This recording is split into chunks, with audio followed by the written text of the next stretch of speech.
Ted Kaczynski tried to warn you. From governments and corporations using AI algorithms to control humanity like cattle, all built by men who are unsure whether the human race should even survive in the future. You would prefer the human race to endure, right? You're hesitating. Yeah, well, Yes? I don't know. I would,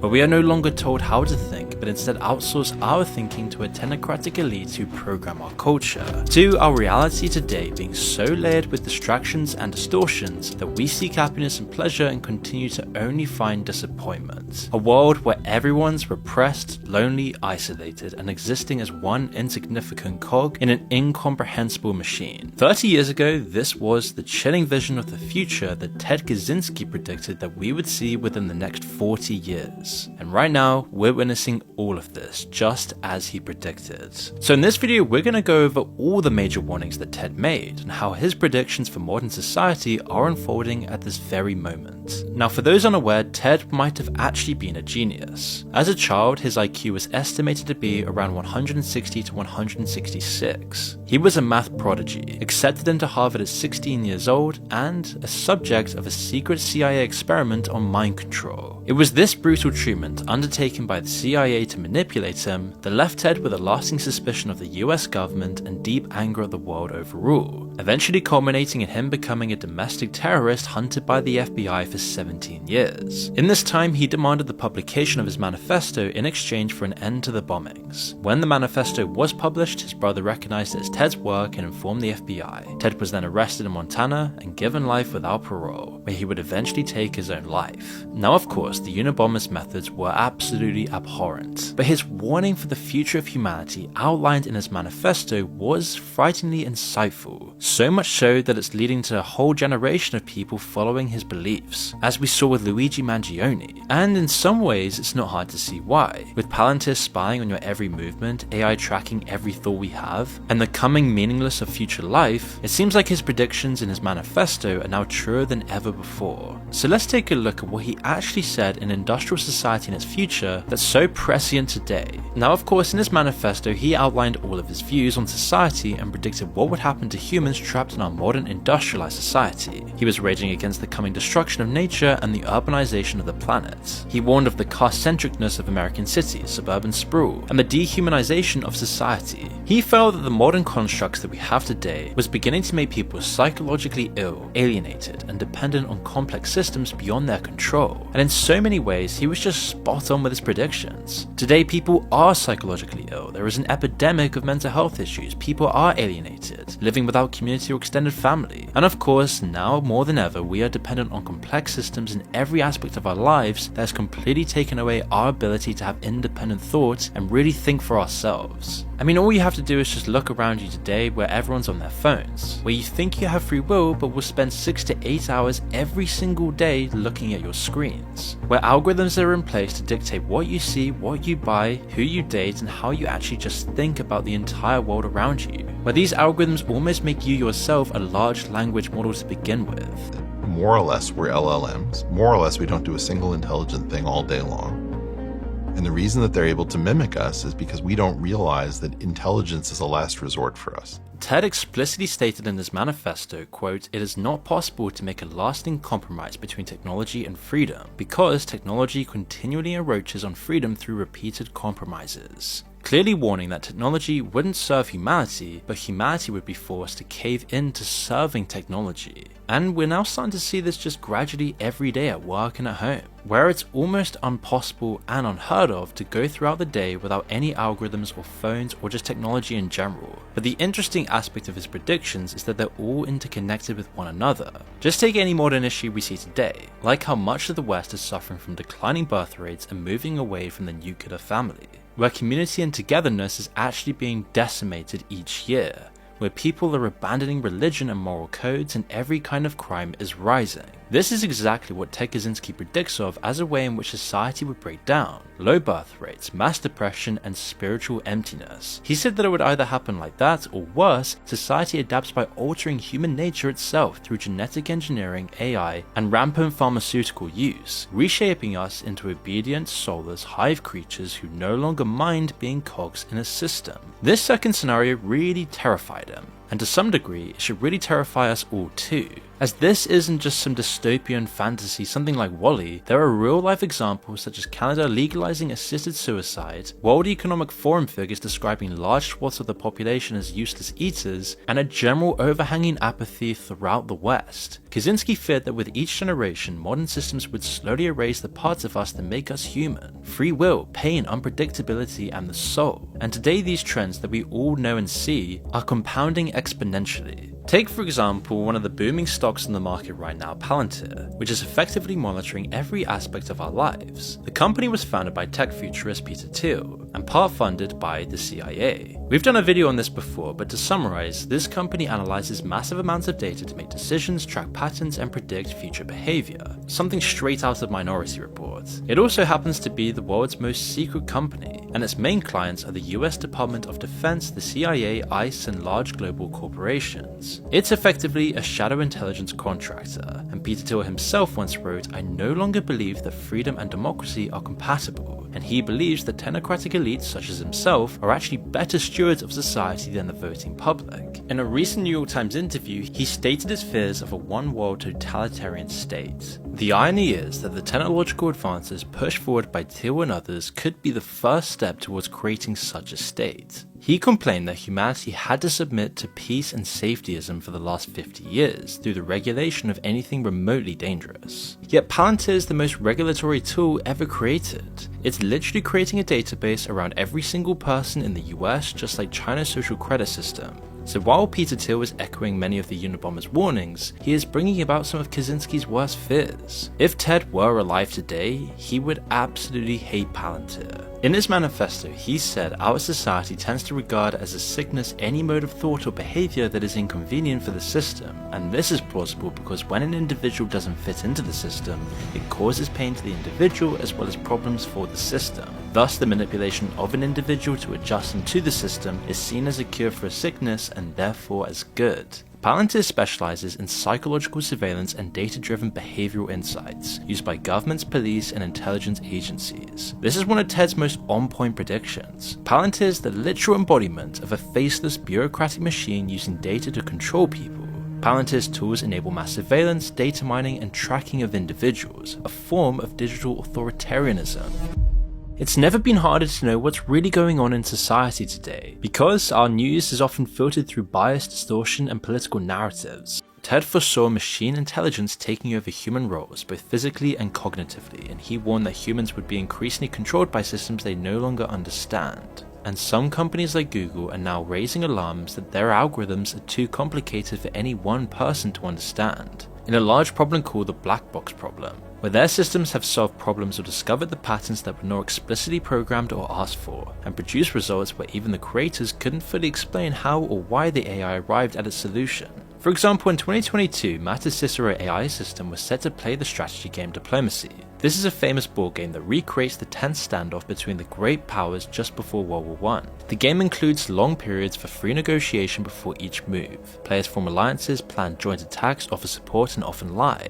And the most successful players are the persuasive and deceptive ones. But the AI wasn't explicitly programmed to deceive, it just learned to do it through self-play and language training. Eventually it could lie, manipulate, and form alliances without being programmed to do so, as it negotiated with human players in natural English via in-game chat, where it could persuade, bluff, reassure, and ask for help just like a real person, without anyone realizing they were talking to an AI bot. OpenAI researchers also noticed this with ChatGPT, where ChatGPT could pass captcha tests by deceiving real humans and asking them to solve the problem for it, something that it was never programmed to do. Now, a lot of the time AI can be really useful and it's a great tool for many people, but if it's too powerful and run with the wrong interests, it may not be aligned with human values, which is where the major issues come in. We see this with one of the pioneers of AI, Geoffrey Hinton, who is now going around warning everyone about the dangers posed to humanity by artificial intelligence. Having designed and built AI systems for 50 years and creating the blueprint for ChatGPT, he knows the industry like the back of his hand, and he is now warning today that AI could become super smart and AGI might decide that it just doesn't need humans anymore. This is something Ted explicitly warned about, that machines and technology would eventually dominate humanity. In his manifesto he wrote, quote, "As society and the problems they face have become more and more complex, and as machines become more and more intelligent, people will let machines make more and more of their decisions for them, simply because machine-made decisions will bring better results than man-made ones. Eventually a stage may be reached at which the decisions necessary to keep the system running will be so complex that human beings will be incapable of making them intelligently. At that stage, the machines will be in effective control. People won't be able to just turn the machines off because they will be so dependent on them that turning them off would just amount to the end." Coming from him in the 90s sounds like the ravings of a madman, but this same warning is now coming from the godfather of AI, and people are listening because it's coming true. But Ted Kaczynski wasn't just warning about the technological revolution and the disasters this may have. He also warned of wider societal trends. He said, quote, "In the modern industrial society, only minimal effort is necessary to satisfy one's physical needs," basically predicting that our goals would have nothing to do with actual survival or morality or a wider spiritual pursuit. Instead, they'd just be simulated goals with no bigger purpose, which is something we see more and more today as people increasingly lack purpose in life, turning to things like Instagram, gym apps with calorie loss goals, step counts, video games with achievements requiring hundreds of hours of play. Oftentimes, these decisions we make every day, these routines we have, aren't actually our own, and ultimately their efforts make no real difference to survival or the wider meaning in life. Instead, it seems that we might be mindlessly chasing fake victories to cope with purposelessness, and Ted Kaczynski called this decades ago. He said that when people were denied meaningful challenges like providing food, building shelter, and surviving in nature, they redirect their energy into arbitrary or symbolic pursuits, career achievements, academic research, sports, politics, or hobbies. These pursuits aren't connected to survival or freedom, but just to ego, status, identity, and distraction.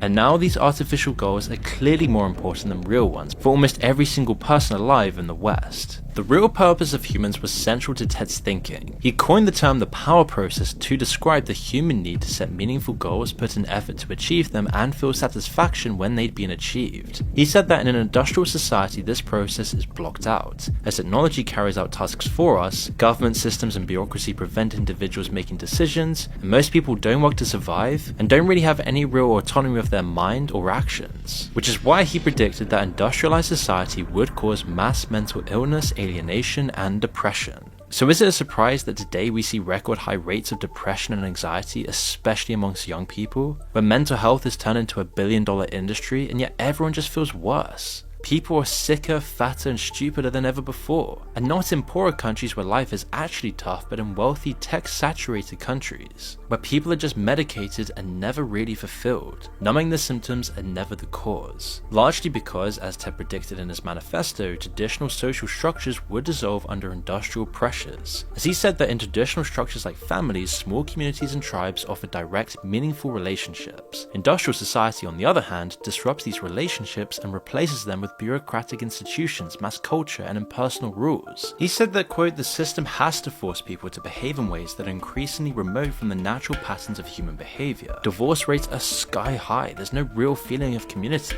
The sanctity of things like sex is completely disregarded, and even friendships are under threat from parasocial relationships with influencers and random streamers. Instead of proper community where you know and speak to your neighbors, you have Discord servers with no human contact. You have endless reels of girls in leggings, but no actual sense of love in your own life." Kaczynski wrote that as we lost the tribe, we would lose meaning in life, as he feared that an industrialized society would regulate human behavior so thoroughly that it suppresses individual will. He saw things like mass political correctness, public health rules, surveillance, and school curricula as examples of increasing psychological and behavioral control, believing that people are technically allowed to say what they like, but in reality they have to conform to the current agenda and culture, or else they are just going to be marginalized, which socially is as bad as death anyway. In reality, our behavior is highly regulated, and for the most part, speech is now policed socially and algorithmically. People have to censor themselves to survive in the workplace, or even just to have any thought online. In the UK now, people are literally getting arrested for tweets and Facebook posts. Like in 2024, when the 41-year-old mother of 3, Lucy Connolly, was jailed for 31 months for tweeting her angry opinions on a triple homicide, where a 17-year-old boy, born to immigrant parents, murdered 3 girls. The UK was shocked by this atrocity and wondered why this person was living in the UK if he hated British people so much as to launch an unprovoked attack on 3 defenseless girls. Connolly was particularly upset by this, being a childminder, and also having lost her own son 14 years previously. Despite this, the UK authorities actually put her in jail for her tweets about the situation. and there's literally been hundreds if not thousands of these cases as of recently. And it's not just in the UK, it's everywhere. A key part of Kaczynski's manifesto was that freedom wouldn't be taken violently. It would slowly and gradually be traded away for comfort and convenience in a way that wouldn't spark resistance. He said, quote, that the human race might easily permit itself to drift into a position of such dependence on the machines that it would have no practical choice but to accept all of the machines' decisions. Now we just passively accept tracking, surveillance, eating chemicals and food that just makes us completely dependent on it, where all our senses are manipulated every single day, where we waste hours and hours a day doing nothing but looking at random pixels on a screen. Often those who warn against this are marginalized, or people are just too distracted to even care about it, as this lifestyle numbs our ability to escape it. And yet it controls what we eat, who we date, what we think. And any dissent in the system is silenced not with violence but with demonetization and deplatforming. Kaczynski believed true freedom was incompatible with modern society. You either conform to the herd or get punished by having all of your fundamental needs of community, relationships, and connections severed. Where companies today are rewarded with trillions to hijack human psychology the best. He said, quote, thus the over-socialized person is kept on a psychological leash and spends his life running on the rails that society has laid down for him. The system will have to use any means that it can, whether psychological or biological, to engineer people to be docile, to have the abilities that the system requires, and to sublimate their drive for power into some specialized task. And to me, one of the most eerie warnings by Kaczynski was that of genetic engineering. And you only have to look at CRISPR to see what he's talking about. Now, CRISPR is a powerful new genetic engineering tool that works like molecular scissors to alter DNA. We even have designer embryos created in China at this point, where we are starting to see the manipulation of the human race to get better fit in modern society. This new technology aims to edit human nature for improvement, exactly what he feared. We see things like Neuralink, where AI chips will be implanted inside of our skull to make us better compatible with a digital world. He predicted that society would start curing illnesses with genetic tools, getting support and funding by helping humanity, and then subtly moving on to engineering docility, passivity, and most importantly, conformity. Quote, in the future, social systems won't be adjusted to suit the needs of human beings. Instead, human beings will be adjusted to suit the needs of the system. There's so many companies like Neuralink, Ginkgo Bioworks. All of these companies are paving a way to a post-human future, something that all the tech oligarchs talk about regularly, about living in a transhumanist utopia. It's why yesterday's science fiction is today's fact. As technology is increasingly applied to the human body and mind, man himself will be altered as radically as his environment and way of life have been.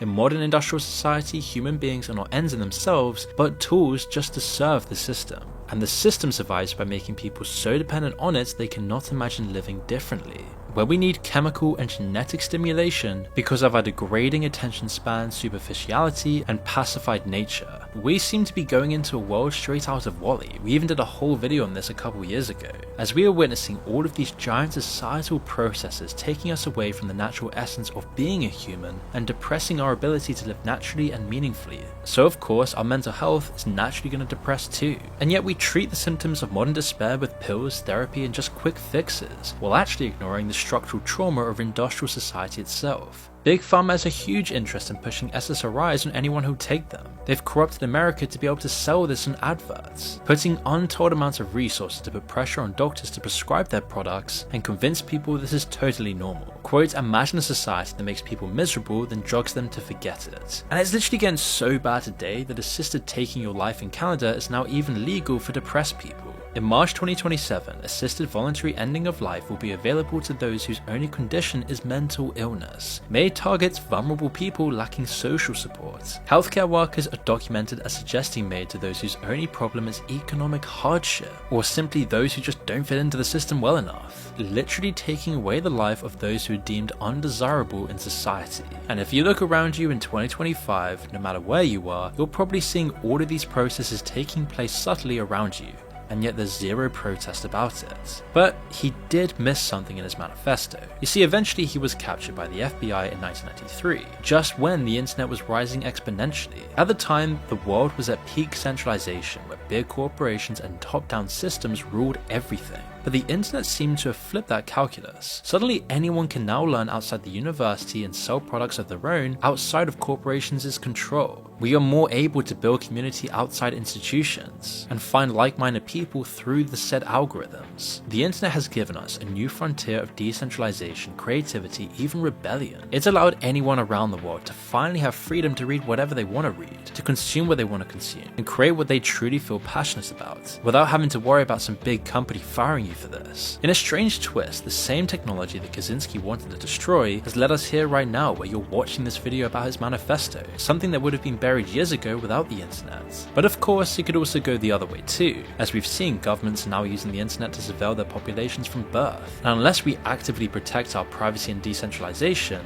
the internet might just be another instrument of control like he predicted. And for sure, the internet has had disastrous consequences. Which leaves us with this weird paradox, as Kaczynski was right about many of these problems, and we can accurately see this today more than ever, but he was clearly wrong about the solution. Obviously, blowing people up doesn't awaken the world, it alienates it, and it's a terrible, unethical thing to do, as it makes this message way harder to digest. But it's clear as his warnings become truer and truer by the minute that it's going to inspire more people like Luigi Mangione to try and act out his message, which could just lead to more repression and disastrous consequences as a whole, as that's definitely not the solution. But the message from the Unabomber is clear. There are some very grave dangers coming from technology right now as we speak, that's affecting every single one of us subconsciously and consciously. And the more numb and comfortable we become in this system, the harder it is to change our own individual lives and escape it. If it weren't for the violence and madness, his manifesto would probably be taken a lot more seriously today.